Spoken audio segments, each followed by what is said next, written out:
everybody, welcome back to F&A Van Life. Today we have Shelby and David from Aimless Travels who's going to show us their amazing bus. What kind of bus is it? Like make, model, year, all that. It's a 2002 Thomas Built safety liner.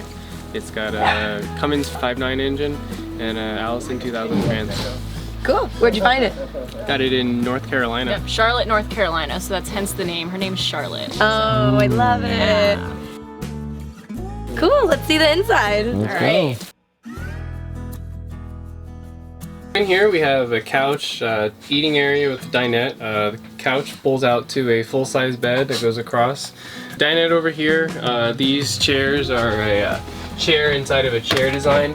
So these will slide out, and there's another sheet that sits inside of here. And then you can sit, the other side sits out too, so you can sit up to 6 people here. And the table must flop out too. The table also has a leaf that's inside that's on drawer slide, so we can pull it down. Wow. It goes out here. There we go. Like some like card games or some board games with like a large group of people.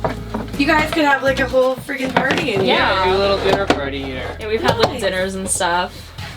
When you were building this bus, what did you have in mind? Did you guys want to like host a lot of people?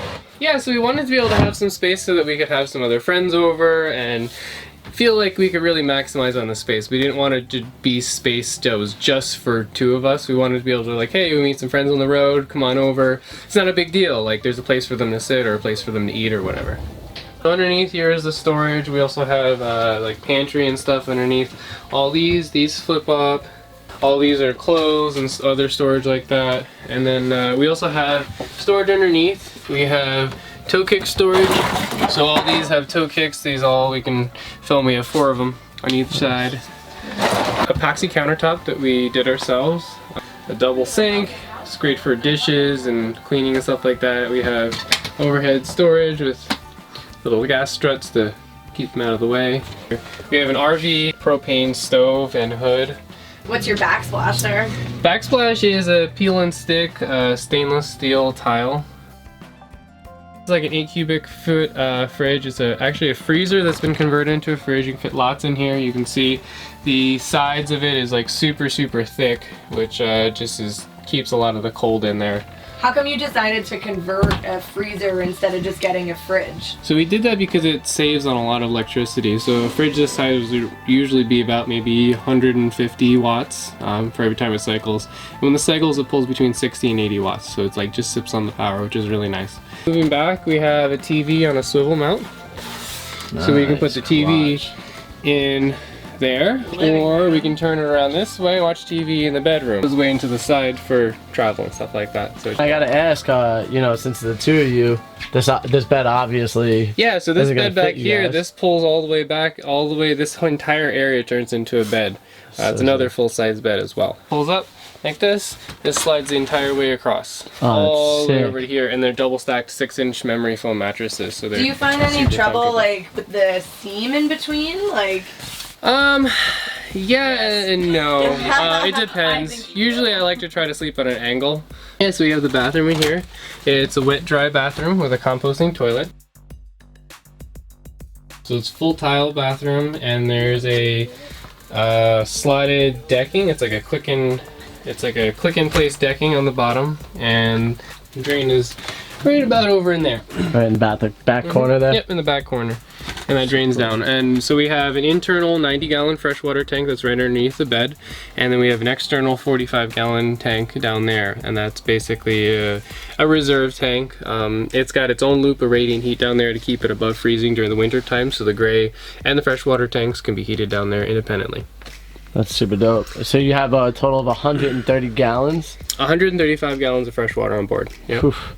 Yeah, so we can do about 3 weeks with regular water usage, you know, pretty regular showers without really any issues at all. That's amazing. Yeah, it's very nice for a boondock. Yeah, so we fill up a lot of times at just gas stations when we're filling up gas, so we'll just move the bus from place to place. We use this as a home base, and we take the tow vehicle and just drive around, do errands or whatever. So we kind of get this into a spot, park it for our, 2 weeks or so, and sometimes we'll just move it within the area, and then we'll fill up, get groceries or whatever at the end. This is just a catch-all for all the other stuff. We've got, you know, our grill, our utilities, our, you know, fishing backpacks. We've also got our air conditioner. Back here is also utility room, so our batteries held back here, the inverter, water heater, the electrical box, all that gets stored back here. And then what do you have for solar, since we're back there looking at electrical? We have 1400 watts of solar. There are, I think, 4 355 watt panels, and we have 2 separate charge controllers. We have one for the left side and one for the right side. The left side basically can tilt up on its own set of linear actuators, and so we're able to get more sun during the winter time. And we have 2 separate charge controllers because if all of them were on one charge controller and we tilted out the panels, that panel wouldn't have any significant gain over the other ones. Our main goal with this build was we wanted to snowboard and be in super cold climates in the winter. So all of this has spray foam insulation. The walls have spray foam insulation. This has XPS foam on it. And then these are super cool. David built these custom. So they have magnets at the top, and this is just like a greenhouse, you know, glass kind of thing. It comes all the way up. There we go. And then it sticks with the magnet. Cool. And then on top of that, there's another layer that comes up with it. Oh, And wow. this is like our blackout shade. Right. So on the other side of this, there's a piece of Reflectix. And you pretty much stick these up even in the summer, and it just significantly reduces the heat or the cold in here. It just gets, you just throw on the Chinese diesel heater and it's pretty much good to go. The big thing about buses is that you have so many windows Right, that you're yeah. losing a ton of heat. Yes. But so I guess with the double window covers and all the insulation, Right. you guys are pretty toasty in here? Yep. We have 3 sources of heat. So right here, there's a diesel heater. And then in the back, we have a propane heater. And then we also have radiant heat that lines through the entire floor. We're pretty much good to go in the winters. You know, we have to deal with solar a little bit, and that might not be as plentiful, but we have plenty of heat. The Chinese diesel heater, I don't think we could recommend enough. It's been so amazing. Propane heater, it's a little bit less efficient, but Chinese diesel heater is the way to go, especially in the winter. Nice. And I would imagine the radiant floors are really nice. Oh yeah, they're super nice.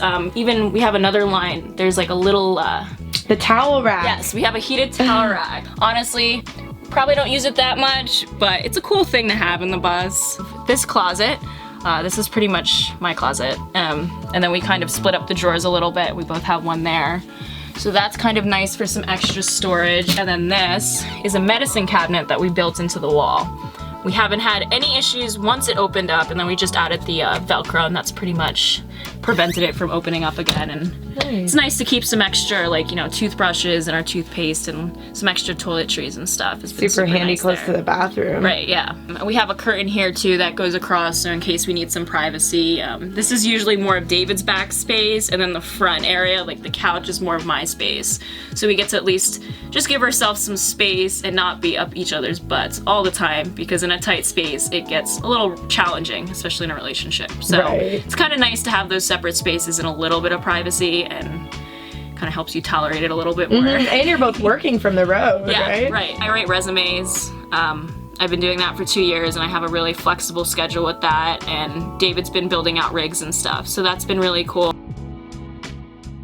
So as terms of sinks go, we found this thing at Habitat for Humanity for super cheap.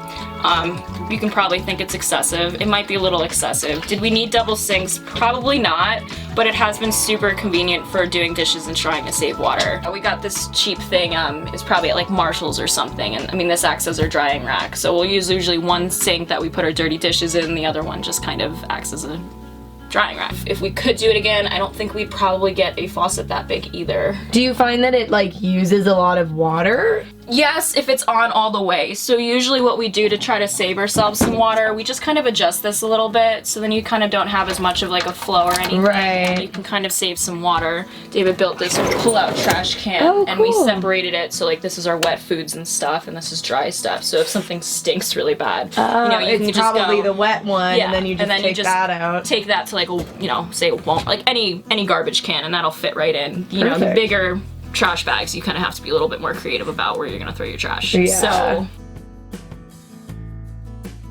So our bus, like the goal with this was always to have the bus in just, you know, national forest land or BLM land or something, whatever it is, and have that as kind of our place to set up camp for 3 weeks, 2 weeks, whatever we want to do before we move.